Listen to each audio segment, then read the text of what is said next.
Psalm 23 verse 5, you prepare a table before me in the presence of my enemies. You anoint my head with oil, my cup overflows. Surely goodness and mercy shall follow me all the days of my life, and I shall dwell in the house of the Lord forever. And Jesus said, part of his parable, blessed are those servants whom the master finds awake when he comes. Truly I say to you, he will dress himself for service and have them recline at table, and he will come and serve them. Now, actually they're here, but some people used to play author bingo when I preached as to whether it was going to be Kuyper or Lewis or whoever I was quote, and then Ben came and, Lewis gets mentioned from time to time, doesn't he? But Lewis gets it wrong sometimes. And I'm going to give you an example of C.S. Lewis getting it wrong on this psalm. So, C.S. Lewis did not like Psalm 23. At least he liked it until verse 5. And then he says the last two verses, at least verse 5, is vulgar. It ends badly. It's crude, because the idea of having enemies is one thing. C.S. Lewis explains this very well from time to time. But the idea that you would eat in front of your enemies, you're sort of gloating, isn't it? You oppose me now. It's sort of that crude gloating thing. I was told, I found no evidence, I've trawled the internet for it, I was told that in the Stuart Townend, the version of Psalm 23 that he did, we sang it a couple of weeks ago, and we sing it very well here, that he drops the word enemies because he thought it might be embarrassing if he brought any guests along to church. I haven't found that, but I did rewrite it, and I sent it to him, and he said, thank you, send it to my copyright people, who said no. So we have sung it here, but we won't sing it again. Now, the Psalms are in 5 books, and it's all about God's King. It's all about his Christ. And it ends, book 5, with the Christ being enthroned. But it starts, book 1, with him being opposed. That's a big theme. So you might think, oh well, we're not at liberty to take the enemies out, but it's a bit of a shame, isn't it? We'll sort of endure them, but it's there, what can you do? Actually, I think this word enemies is part of the beauty of the psalm. And it's good news for you that it's there. It's actually good news offered to the enemies that it's there. So, let's go over where they've done in the psalm so far. Verse 1 to 3 is, I shall not want. Verse 4, I shall not fear. Verse 5 to 6, I shall dwell. So, I shall not want because he takes you to the pasture and the still water. Verse 4, I shall not fear because he takes you through the valley. The central verse, the whole psalm, you are with me. We looked at that last time. And in verse 5 and 6, I shall dwell in your house. And so what we've seen in through the psalm is the sheep and the shepherd, the traveller and the guide, and now the guest and the host. And each time we notice that it is by David, that's how the psalm starts. It's by David, the king of Israel, a Christ, an anointed one, and he's reflecting on the Exodus. He's using his experience as a shepherd that he had as a young man, and he's reflecting on the Exodus, but also it points us forward to Jesus, and that's how it applies to us. So in the Exodus, they left slavery, and God shepherded them to the pasture of the promised land, and he sustains them via the dangers of the wilderness, which is like their valley, to home, the promised land. And he did so in front of their enemies. Jesus is opposed during his ministry, and he goes to the cross for the joy set before him, and he's put on the cross by his enemies and for his enemies, and then he's raised and he ascends to the Father's home forever. But also he calls himself, doesn't he, the good shepherd who cares for us. And so we see how this psalm works for Israel and for Jesus, but actually we also see how as his shepherd how he becomes our shepherd, how we sing this to God through him and to him. So 3 encouragements for us from this bit of the psalm, this last bit. First, Jesus is the servant king. Verse 5, you prepare a table for me in the presence of my enemies. You anoint my head with oil. my cup overflows. So there's a gear change at the end of the psalm. Shepherd and sheep to host and guest. And it's about a generous host. Now in the first century Middle East, even today, you have a reputation, one gets a reputation by your hospitality. You, if you think so, I've said 3 points by the way, the first point is the longest. You build your reputation by your hospitality, by being a good host. And here the host goes beyond, by any standard, goes beyond.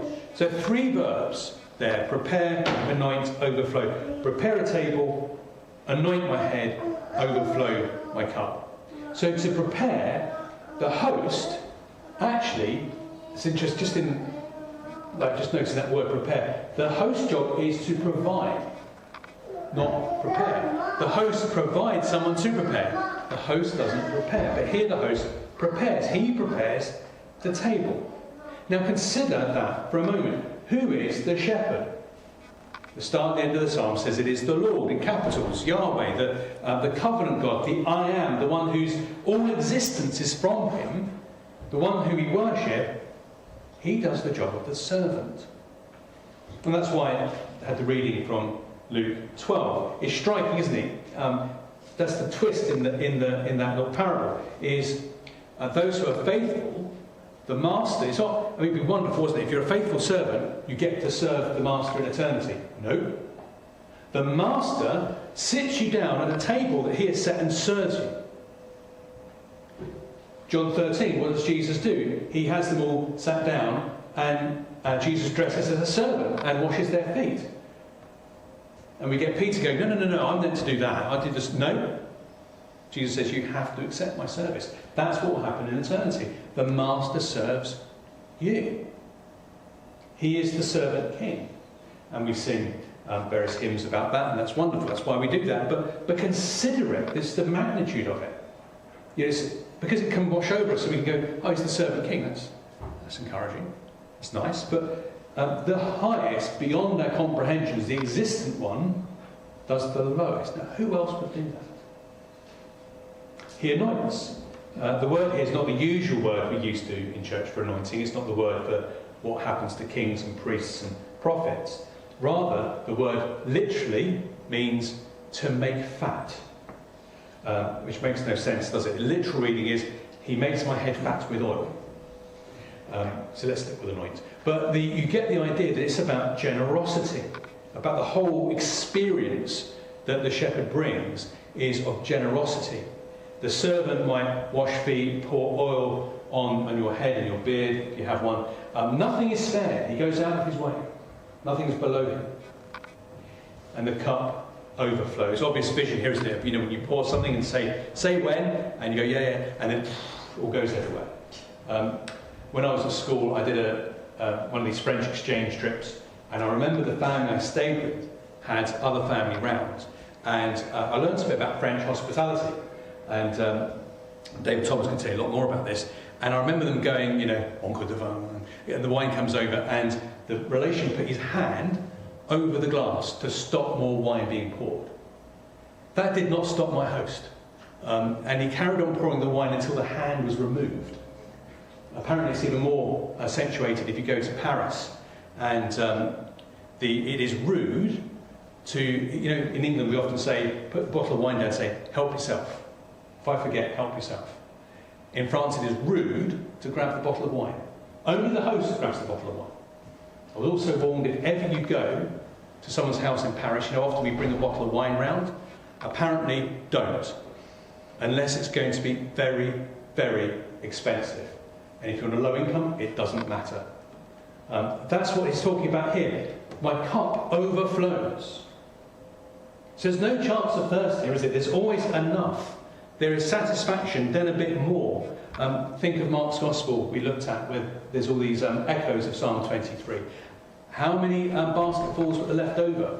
There's leftovers at his table. There's satisfaction and some. So it's what you need and more for your enjoyment. It doesn't run out. And so the image here is Jesus set a table for a feast and not a snack.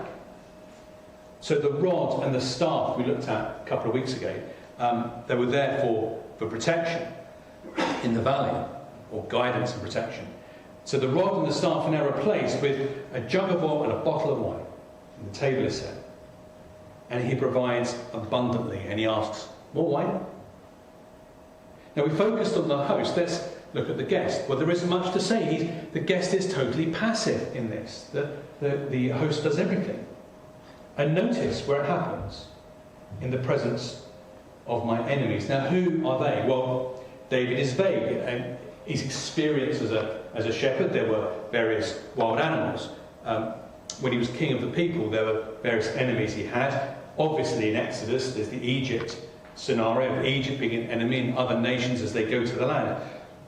But Jesus has many enemies that we read about in the Gospels. And where are they most vocal? Put aside the cross. Where are they most obvious and vocal? At mealtimes. As we read through the Gospels, the most obvious opposition Jesus experienced was at a table. He ate with sinners. Doesn't he know who she is? He invites himself round to Zacchaeus' house for food. Now, something C.S. Lewis missed, and I don't know if Townley misses this or not, accidentally or on purpose, but the table is laid, and it is laid in the open, and the enemies opt out. Now, don't we keep seeing that in the Gospels? You see people sitting or standing around the table and grumping, planning to kill Jesus at a table. Rather than pass the bowl, would you like the salad, and joining in, they just stand and moan.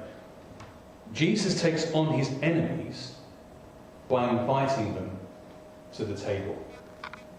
The invitation is open. Now we saw, didn't we, that he does carry a rod. Jesus is armed and dangerous, and we will see that on the last day. But now, how does he fight his enemies? With an invitation. Well, we'll notice this in the evenings. We're going to look at some parables. Ben's sorting that out.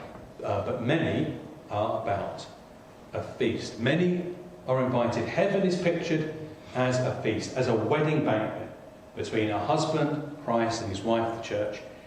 And the new creation is set in those terms of abundant food and wine.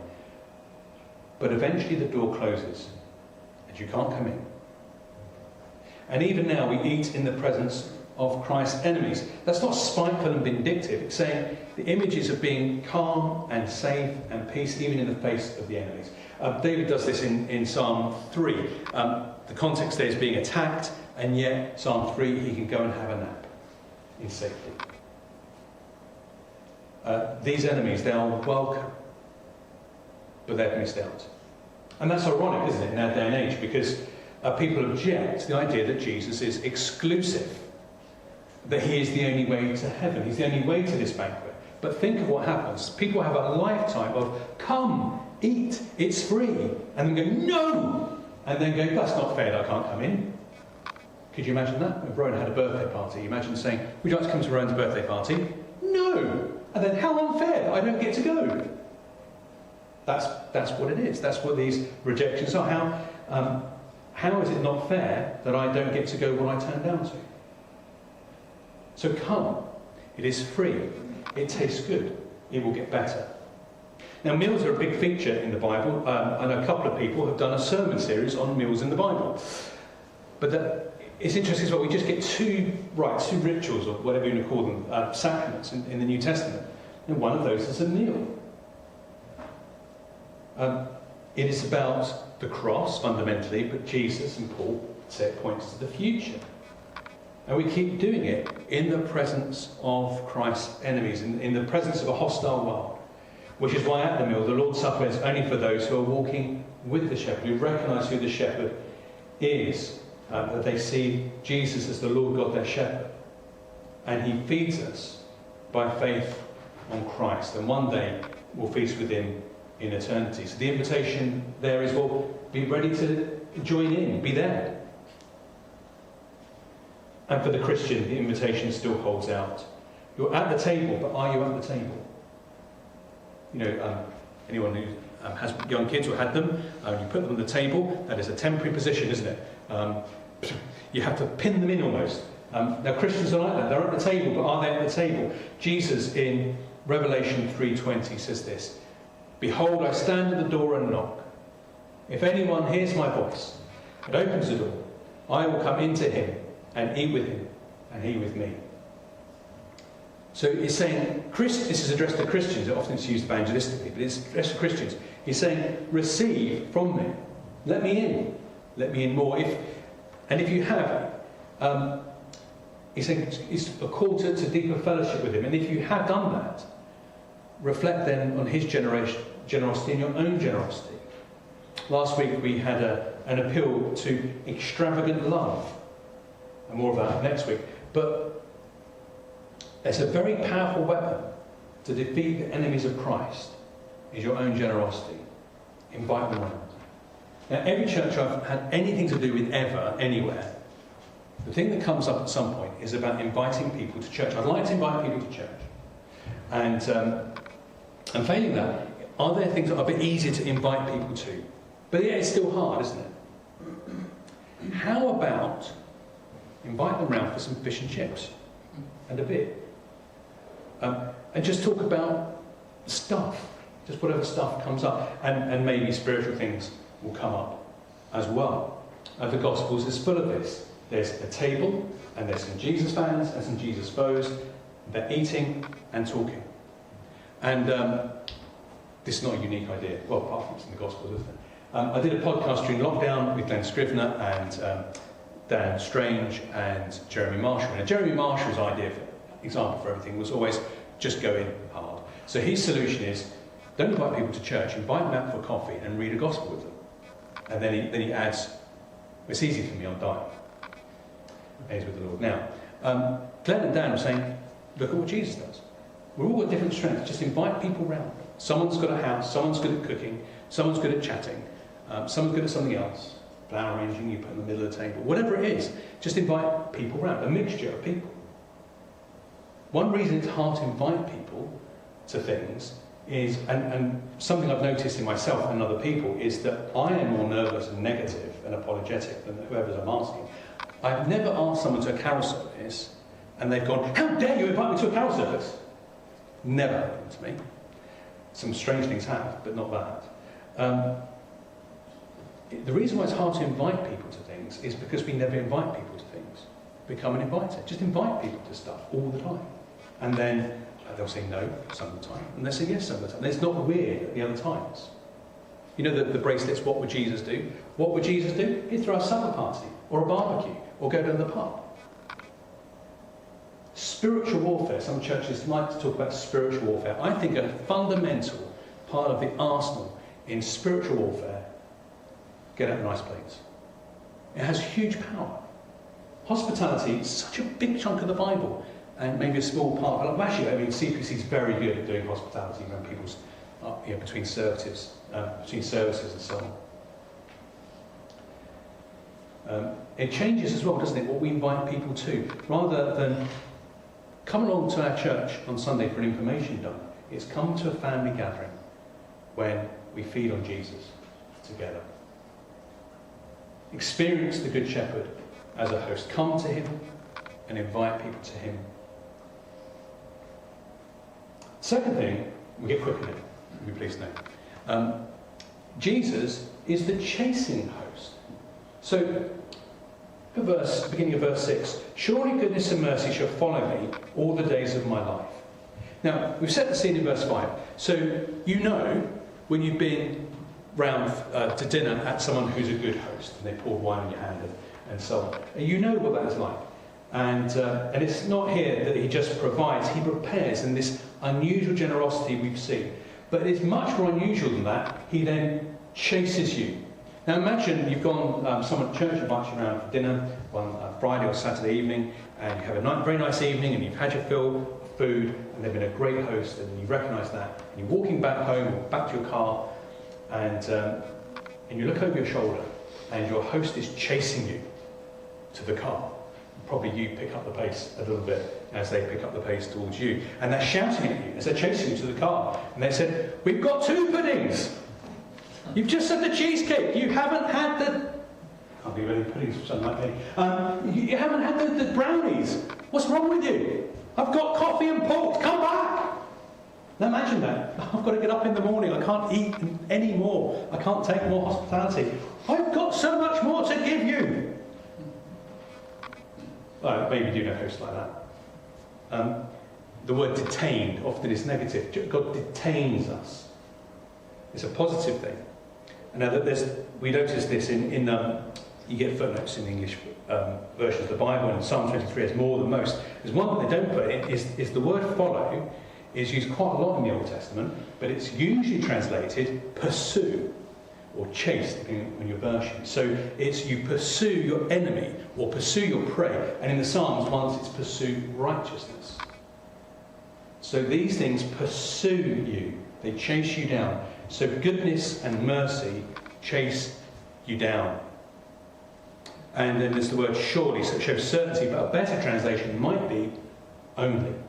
So there is nothing but goodness and mercy coming after you. Goodness, the word there literally is good, and mercy is that covenant word that can mean mercy or loving kindness or something like that. And these are the covenant words. But when this came up the other week, when we started Psalm 23, Ben mentioned it one evening as well in Exodus. God reveals himself to Moses as the I am. And he mentions these, we call them the attributes of God. He mentions certain things about what he's like. He is good and he is kind. These words.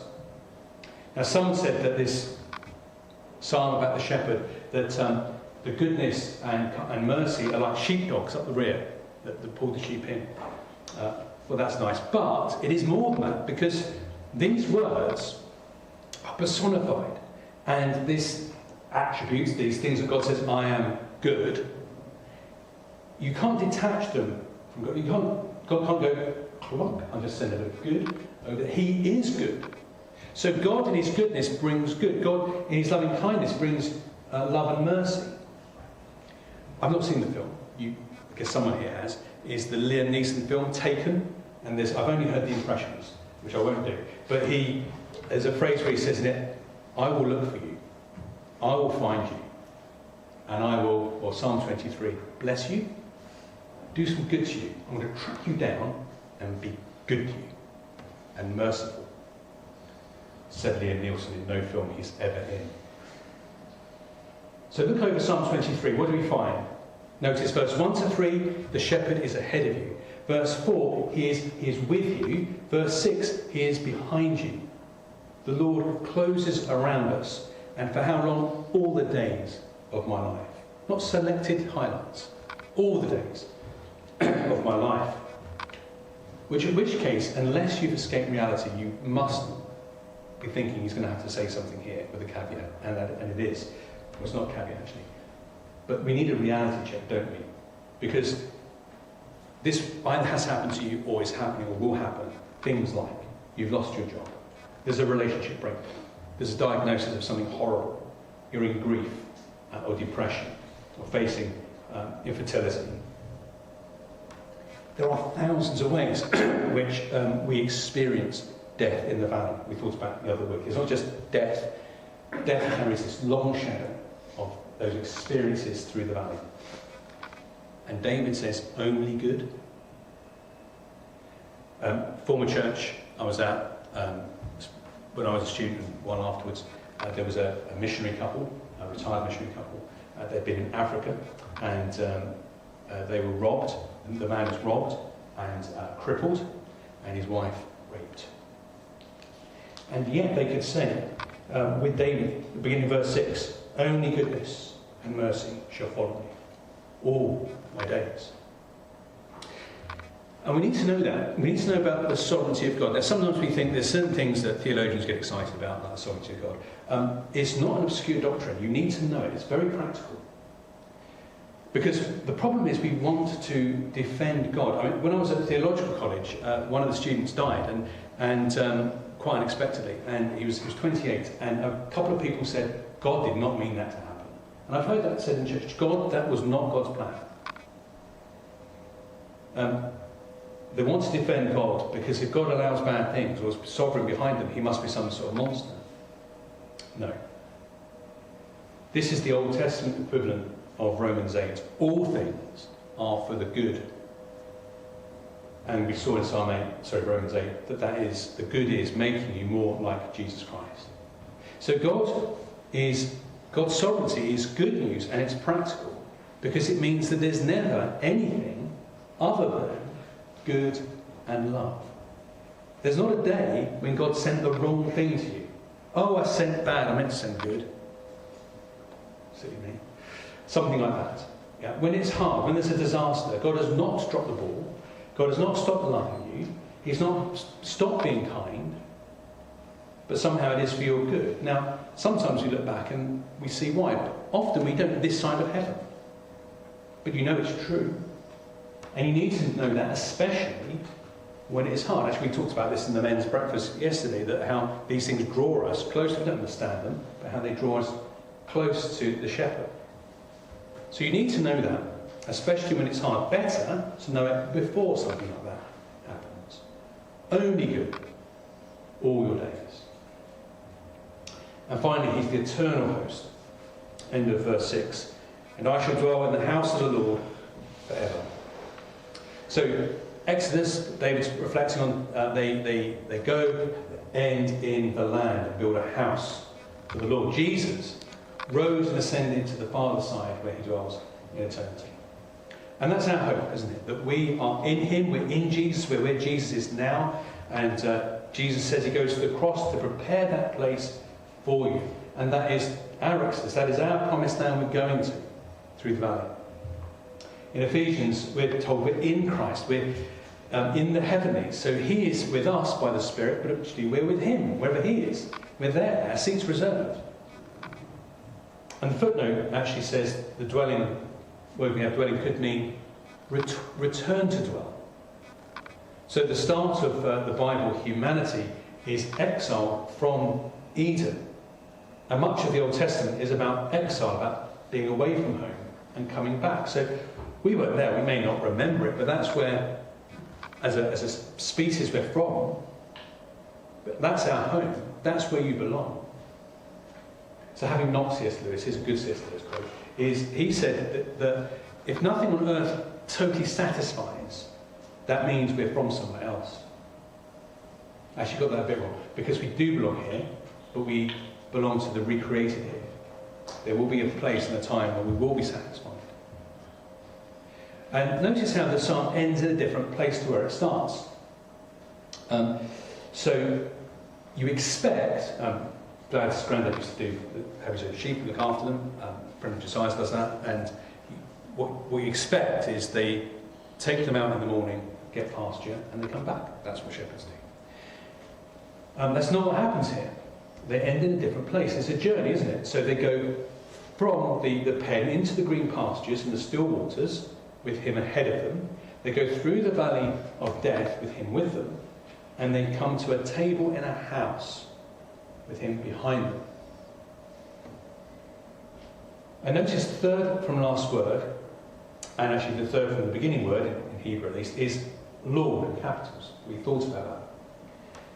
He's only mentioned twice. At least that word's only mentioned twice. So he is ahead of us, he is with us, he is behind us, and the psalm is gripped either end by the Lord.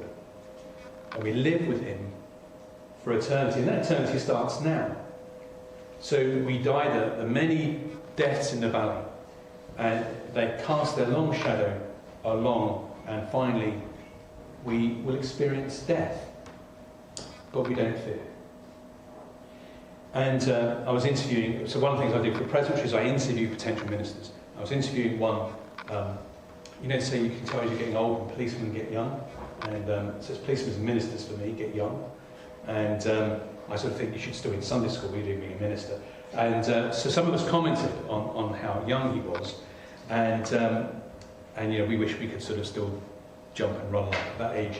And an 80-year-old elder who was doing the interview with said, "No, I don't want that."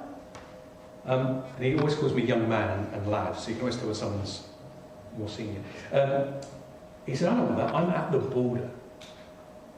I think Lucas apparently gets told off by his nurse for saying he's in God's departure lounge. one family I know of, this is some decades ago, I knew of a family where an older member was given a very short time to live. So they decided as a family to go to the Caribbean for one last sort of get together. He was so excited at the prospect of meeting Jesus. He lasted another 5 years. Now, of course, death does not cooperate with age. It's not you know what day will be yours.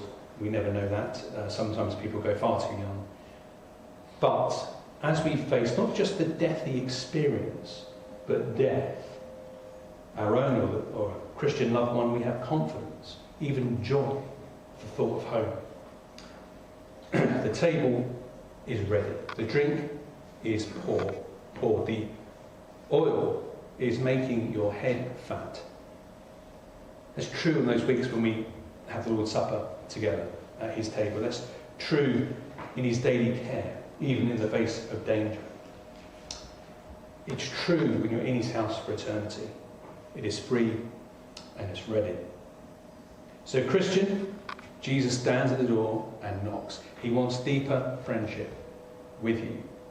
It'd be strange to be at the table and not talk to your host. He wants a deeper friendship with you. This daily, moment by moment communion with him. It's not just about going to heaven when you die. It's about this fellowship that starts now. So experience your shepherd as guide and host. And I don't know what you want to call yourself, the not yet, someone who says they're Christian but not like us, or whatever it is. Come and enjoy. You might enjoy him now and forever in his house. And come now, or risk missing him forever. We're going to, probably for the last time in a while, we're going to sing an old version of Psalm 23. And so we'll sing the whole thing together. Let's stand to sing. Psalm 23. The Lord's my shepherd, and in God's house forevermore my dwelling place shall be.